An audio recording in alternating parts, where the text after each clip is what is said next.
So here we are in the veggie patch in Kyogle, northern New South Wales, Australia, and we're just heading into spring. So it's actually time in this part of the world to start harvesting our potatoes. So this year we've had a bit of an experiment. Normally we grow them in our raised beds and the results have been quite good.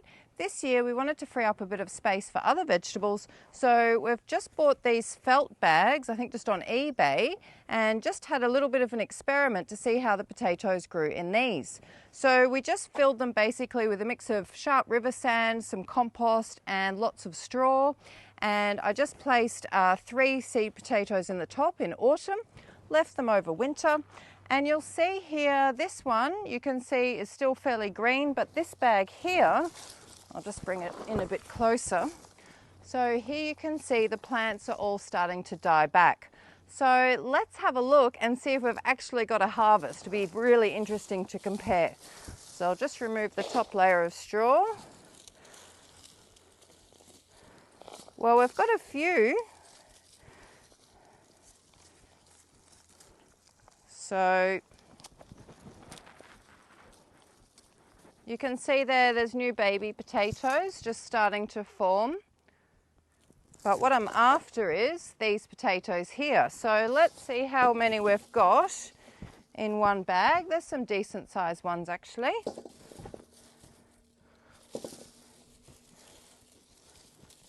Lots of little baby ones, but yeah, we actually have a reasonable harvest.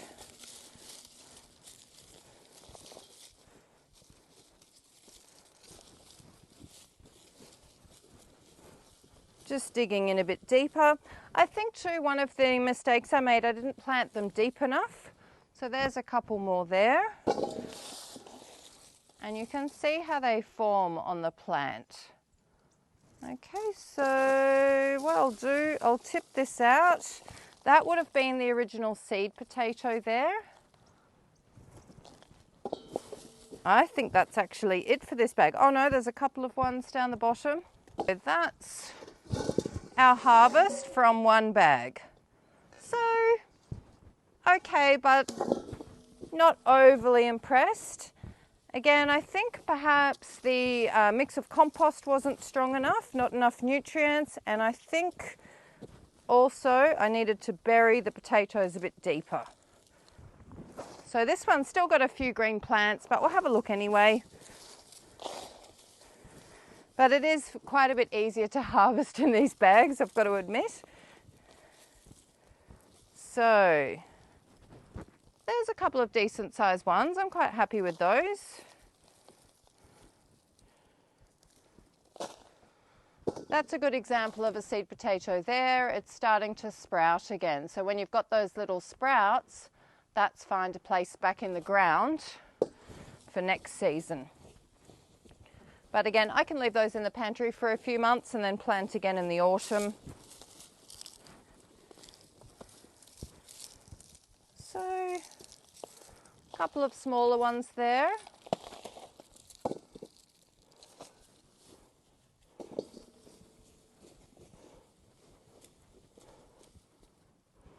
A few decent sized ones.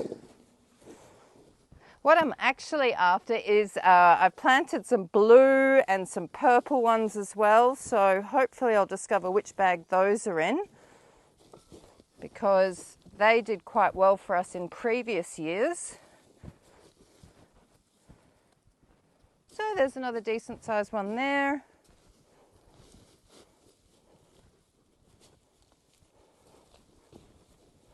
What I'll do at the end as well is I'll actually lift these up, tip them into a wheelbarrow and then sift through and just make sure I haven't missed any.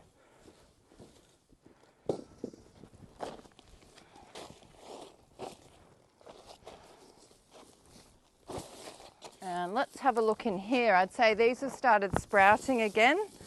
So,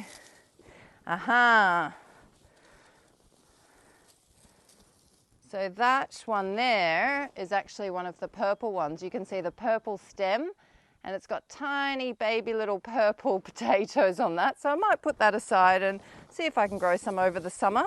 It's supposed to be a fairly dry summer, so the problem we have here is with the wet summers, they tend to rot when you grow potatoes over the summer. So I've got half decent ones there. That's a nice looking one there. But yes, I'd say big lesson, bury the seed potatoes deeper.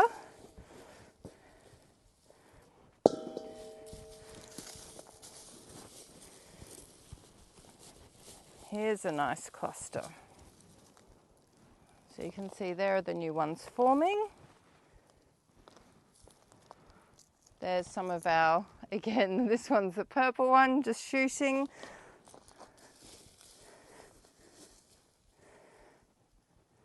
And that's a good example too. So that's what a seed potato will look when it starts sprouting. So that can be planted again. So this is a good example when they're ready. You can see all of the plants have really died down. Ooh. And there's a nice cluster. This one has gone a little bit green where it's been exposed to the light. So again, just haven't buried them quite deep enough.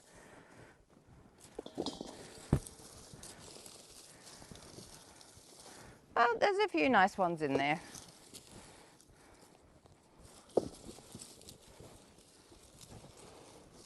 And I like too just to plant different varieties of seed potato, because then you can work out which ones do best in your climate and also which are the tastiest ones as well. So the one advantage growing in these bags is the rodents didn't get it into these bags, but over winter we had quite a problem with mice and rats in the veggie patch, and they tunneled under and ate all of my other seed potatoes. So I guess it's better to get something rather than nothing. And this was the harvest. So to be honest, I'm really not happy with that return on investment. Our raised beds behind me yielded a far better result. So it may be a case these dried out too quickly, or they were exposed to too extreme temperatures because the size of them is much smaller than the raised beds. I'm not sure, but my saying is experiment and then just keep doing what works. So next season we'll be planting the seed potatoes in the raised beds. All right, I'll take these in and cook them up. So now here I am in one of the polytunnels, and I'm going to just have a little dig around in one of the raised beds and just see how the potatoes have performed in here compared to the felt containers outside. So what I do, it is a bit more difficult in here because I've got parsley, I've got cabbages and things growing, but the soil seems much better. Oh, there's a good one actually. So the potatoes seem to be of a much higher standard in here, so that's a good sign so far. Sometimes you do need to just use your hand to kind of dig around the roots. So again, a bit more difficult to harvest. However, I seem to prefer this method just because I'm not dedicating a whole bed just to potatoes. The potatoes are thriving with the parsley, with the cabbages. So I'm not waiting months and months and not getting a harvest from this little square metre of area. And I do tend to add the parsley to so many dishes, and this is just self-sown. So let's have a look. What else can I find here?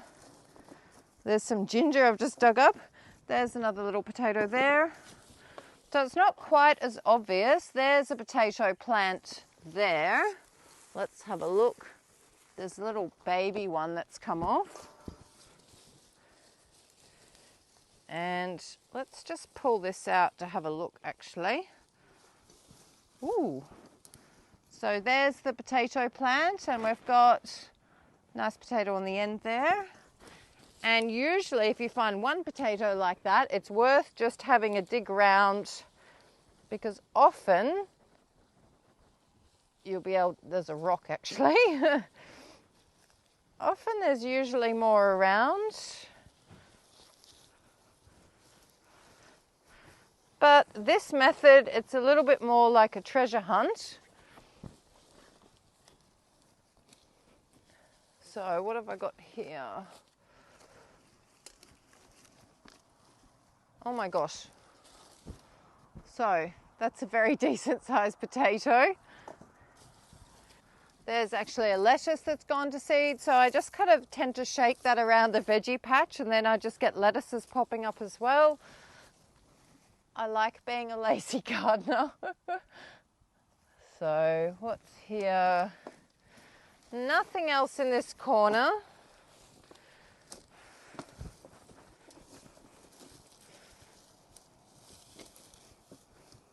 Oh, there's another little one.